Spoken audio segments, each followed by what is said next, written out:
Lower your ping with What the Fast. What's up guys, it's me, Jeremy. Throughout the history of League of Legends, there's been a bunch of champions that have significantly impacted the meta during their time in the spotlight. And every now and then, it's fun to take a look back at what used to be. Let's get started. Keep in mind as we go through the top 5 meta-defining champions, what a meta-defining champion is. Loads of champions have been ridiculously overpowered here and there, but they didn't always shape the meta.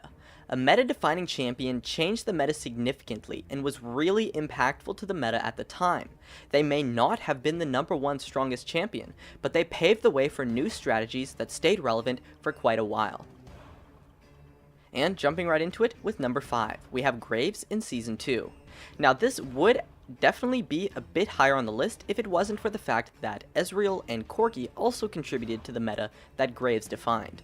Back in Season 2, there was an AD carry trifecta of only Corki, Ezreal, and Graves, and any other champions were considered significantly inferior in the AD carry role. I chose Graves to represent this since he was the main champion that set the base level for ADs. This happened because in Season 2, the meta was in a prime spot for AD carries, the strongest they've ever been. And because of this, late game focused AD carries were actually really suboptimal, since the AD carry trifecta were way stronger throughout the early and mid game, all while having a still fairly comparable late game. AD carries just destroyed the late game, so it really didn't matter that they were mid game focused, since their late game would be strong enough no matter what, just because they were an AD carry. This shoved out all non-mid game AD carries completely out of the meta until a large amount of nerfs were given to the strong mid game AD trio. And for number 4, we have Shen in Season 2. Apart from the AD carry trifecta, the Season 2 meta was completely dominated by global abilities.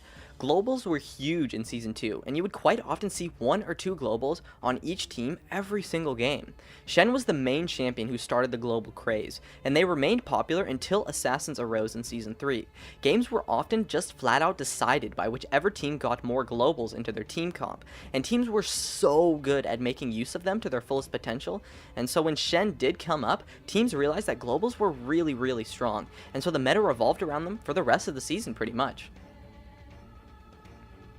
And with number 3, we have Zed in Season 3. For those who were around in Season 2, you'll remember that Assassins at the time were pretty much non-existent. In fact, they were completely unviable in competitive play. But with the release of Zed, the way was paved for Assassins to completely dominate the Season 3 meta. Zed was the first of many Assassins to rise up at the time, and the entire meta either involved Assassins or were based around them for a very long time. And it was Zed who started all of this and set the stage for the Assassin meta, weakening a lot of AD carry champions. For number 2, we have Renekton in late Season 3 and Season 4. Back when Renekton was really strong, the entire top lane meta was as simple as, can your champion lane against Renekton? No? Well, that champion is not a viable top laner. And this lasted for a long time. Top lane champions were completely judged based on how well they could lane against Renekton. And due to the fact that it took Renekton a very long time to get nerfed, this top lane meta lasted for a fairly long time. The entire top lane meta at the time completely revolved around him, and he paved the way for AP top laners to come up after a while, due to the fact that they did so well against him in lane. Renekton single-handedly threw out a bunch of top laners who were weak during the laning phase, and even now, top laners who have trouble in lane really suffer to this day, and really, it all started with Renekton. And lastly, bringing home the gold medal, we have Lee Sin, all the way from Season 2 to the very end of Season 4. Lee Sin is pretty easily at the top due to the sheer length that his reign over the jungle had. He's been extremely strong in competitive play for years, and he single-handedly set the standard for the strength of an early game jungler.